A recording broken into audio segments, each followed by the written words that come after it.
Bismillahirrohmanirrohim. Assalamualaikum warahmatullahi wabarakatuh. Satyaku kudarmakan, dharmaku kubaktikan. Salam Pramuka. Perkenalkan, nama saya Sabar Wiraguna. Kali ini kita dalam mata pelajaran Pramuka Wajib SMA Negeri 1 Pandeglang. Pada pertemuan kali ini dan di video ini kita akan membahas materi mengenai kegiatan berorganisasi. Di dalamnya terdapat pengertian organisasi, ciri-ciri organisasi, dan langkah-langkah berorganisasi. Nah, untuk itu, untuk kakak-kakak, tetap tonton video ini sampai selesai ya. Yang pertama yaitu mengenai pengertian organisasi. Nah, organisasi sendiri ini merupakan tempat atau wadah yang tersedia untuk mengembangkan minat dan bakat yang teman-teman miliki. Jadi banyak sekali organisasi yang ada di Indonesia ini ya teman-teman. Jadi dari mulai tingkat desa, kemudian sekolah, kampus, maupun organisasi yang bertaraf nasional maupun internasional. Nah, yang kita geluti saat ini adalah organisasi di tingkat sekolah. Nah, organisasi sendiri itu membuat banyak sekali perubahan, termasuk hadirnya pemimpin besar yang saat ini tuh tidak lepas dari cara mereka berorganisasi. Namun, terkadang banyak yang masih tidak mengerti mengenai pengertian organisasi sendiri. Nah, padahal di kehidupan kita itu sudah diatur dengan sangat jelas oleh suatu sistem yang dinamakan organisasi. Lalu apa sih sebenarnya organisasi itu? Nah, itu merupakan sebuah sekumpulan orang yang berkumpul dalam suatu naungan yang ingin mencapai suatu tujuan yang sama.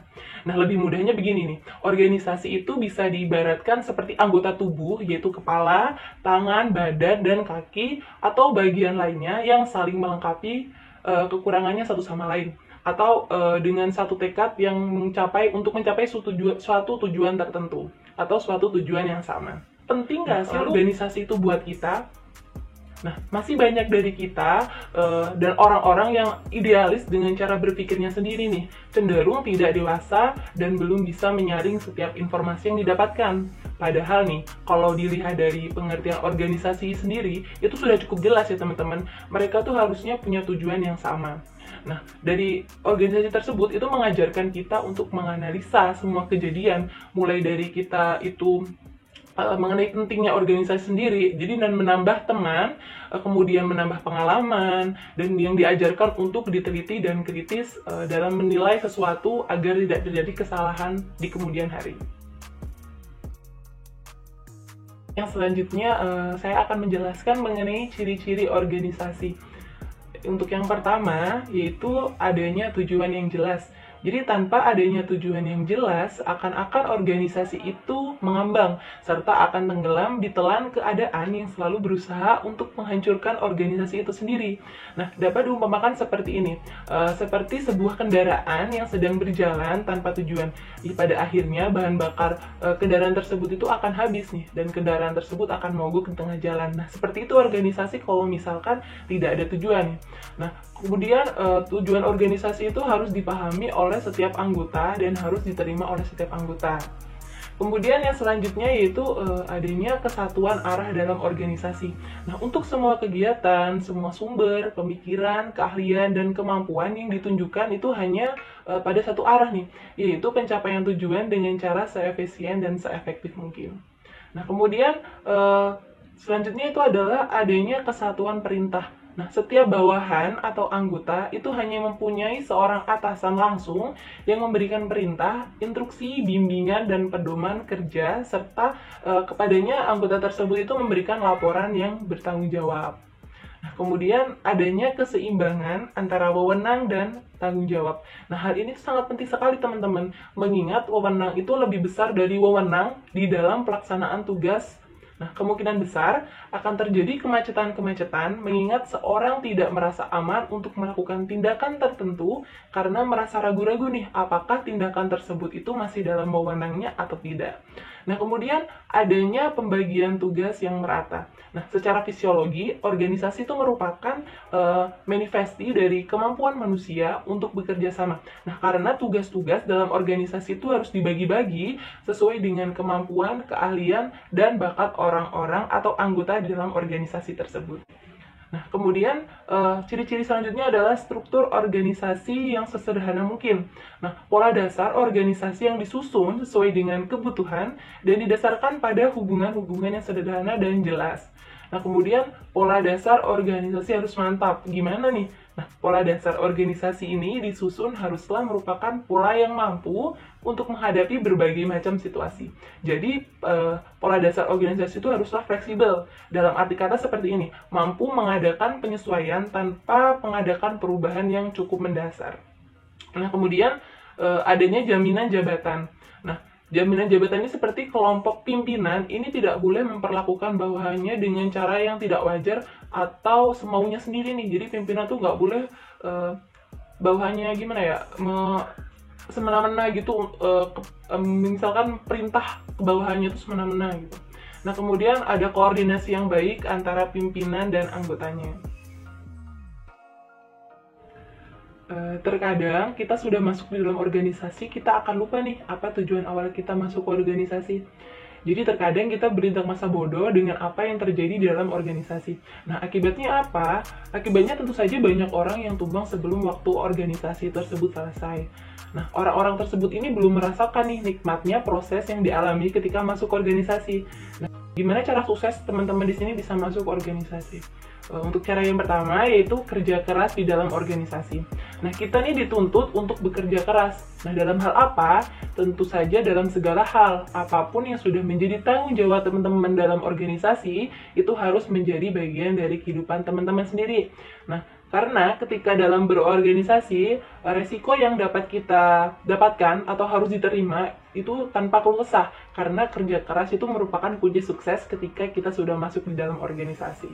Untuk cara yang kedua, atau tips yang kedua yaitu pantang menyerah. Nah, bagi kita yang sudah bergelut dalam organisasi cukup lama, sudah pasti tidak heran nih dengan cara yaitu pantang menyerah dalam organisasi. Karena itu merupakan suatu hal yang cukup wajib ya bagi kita teman-teman dalam organisasi. Nah, apapun yang kita hadapi dalam organisasi tidaklah mudah ya. Tentunya karena masalah itu tentu saja kapan saja itu akan datang dan bisa menguras pikiran dan tenaga kita. Nah, pantang menyerahlah dalam organisasi jika ingin sukses di kemudian hari. Nah, kemudian selanjutnya adalah totalitas. Apa sih yang bisa kita berikan? Karena apa yang kita berikan itu yang dapat kita tunjukkan itu jangan sebuah paksaan. Karena kalau Karena kalau sebuah paksaan itu akan hasilnya tidak akan sesuai dengan apa yang kita harapkan. Maka teman-teman di sini harus bisa melakukan sesuatu sesuai dengan kemampuan teman-teman sendiri. Jangan ada paksaan dari siapapun. Dan jika kita bisa mampu memberikan suatu hal yang lebih, maka berikanlah ya tanpa pamrih dan niatkan untuk membangun organisasi dan juga karakter diri teman-teman sendiri. Nah, kemudian yang selanjutnya adalah berpikir ke depan. Nah, mengedepankan tujuan dan visi misi organisasi jika kita terus berpikir ke belakang nih, dan selalu mempermasalahkan kejadian-kejadian yang sudah berlalu dalam organisasi, tentu saja organisasi tersebut tidak akan berkembang. Nah, maka dari itu patutlah kita untuk berpikir ke depan dan meninggalkan segala masalah yang sudah berlalu. Kemudian selanjutnya adalah mempunyai semangat juang. Nah, tanpa memiliki semangat juang, untuk apa nih kita bergabung dalam suatu organisasi? Nah, banyak sekali nih orang pintar, namun mereka ini tidak memiliki semangat. Hingga akhirnya nih tumbang sebelum memulai. Nah, tapi juga banyak orang yang tidak berkompeten, namun memiliki semangat. Nah, mungkin saja di kemudian hari mereka akan berkembang dalam organisasi. Nah, karenanya nih, timbulkah sebuah semangat juang dalam organisasi itu sendiri, karena itu sesuatu yang sangat penting. Gitu. Kemudian yang selanjutnya, berdoa dan beribadah. Ini merupakan hal yang terakhir ya, yang sangat penting untuk kita jalankan. Karena usaha yang sudah kita lakukan sesuai dengan proses yang telah dijelaskan, tanpa berdoa dan beribadah, semuanya ini akan sia-sia dan nggak ada gunanya nih. Karena puncak dari kesuksesan semua pada akhirnya itu diserahkan sama yang di atas. Karena jika kita melupakan siapa yang menciptakan kita, maka akan sulit bagi kita untuk menggapai kesuksesan yang diinginkan. Nah, di dalam organisasi kita akan kehilangan semua perasaan itu nih, akan menghilangkan semua perasaan-perasaan yang bisa menggoyahkan kita untuk keluar di organisasi. Yang ada hanya semangat dan jiwa pantang menyerah dengan satu tujuan yang sama. Ya teman-teman, setelah tadi kita membahas tentang kegiatan berorganisasi, mulai dari pengertian organisasi, ciri-ciri organisasi, tujuan organisasi, manfaat organisasi, dan langkah-langkah berorganisasi. Nah, selanjutnya kita akan membahas tentang organisasi yang sedang kita tekuni saat ini, yaitu organisasi pramuka. Nah, teman-teman, apakah sudah tahu atau belum apa itu organisasi pramuka? Pramuka singkatan dari Praja Muda Karana, yang artinya yang suka berkarya. Lambang gerakan pramuka adalah tunas kelapa. Pohon kelapa dipilih karena memiliki banyak manfaat, yang artinya anggota pramuka harus bermanfaat bagi orang di sekitarnya. Kelompok gerakan pramuka di sini terbagi menjadi beberapa kelompok. Yang pertama yaitu ada siaga, dari mulai umur 7 tahun sampai 10 tahun. Yang kedua ada penggalang, dari 11 tahun sampai 15 tahun. Dan pandega dari 16 tahun sampai 20 tahun. Dan kelompok khusus 21 tahun sampai 25 tahun. Nah, selanjutnya di sini ada manfaat dari organisasi pramuka, yaitu membuat anggota pramuka lebih mencintai negara, menjadi anak yang mandiri, riang, gembira, serta berjiwa patriot, yaitu siap berjuang dan rela berkorban demi negara.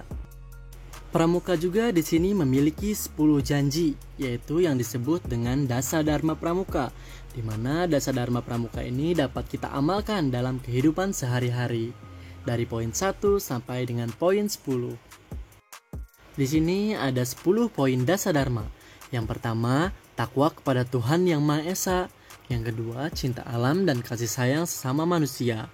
Yang ketiga, patriot yang sopan dan kesatria. Yang keempat, patuh dan suka bermusyawarah. Yang kelima, rela menolong dan tabah. Yang keenam, rajin, terampil dan gembira. Yang ketujuh, hemat, cermat dan bersahaja. Yang kedelapan, disiplin, berani dan setia. Yang kesembilan, bertanggung jawab dan dapat dipercaya. Yang kesepuluh, suci dalam pikiran, perkataan, dan perbuatan. Nah, kita sebagai anggota pramuka harus bisa mengamalkan 10 poin Dasa Dharma ini di dalam kehidupan sehari-hari, sehingga kita dapat berguna bagi nusa dan bangsa. Ya teman-teman, di organisasi pramuka juga kita bisa mendapatkan ilmu-ilmu lainnya, tidak hanya tentang ilmu semapur, morse, tali temali, berkemah. Di pramuka kita bisa mendapatkan ilmu-ilmu lainnya. Contohnya seperti matematika, terus ilmu kesehatan, terus ilmu baris berbaris, dan cara berorganisasi. Semua itu dapat kita dapatkan di ilmu pramuka juga. Nah, karena pramuka bersifat fleksibel dan multifungsi. Baik teman-teman, jadi tadi saya sudah berbagi materi mengenai kegiatan berorganisasi, mulai dari pengertian, ciri-ciri, tujuan, dan langkah-langkah organisasi, serta organisasi kepramukaan.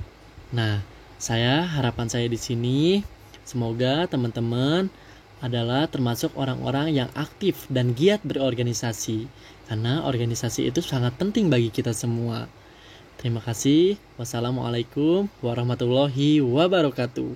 Salam Pramuka. Tetap memandu.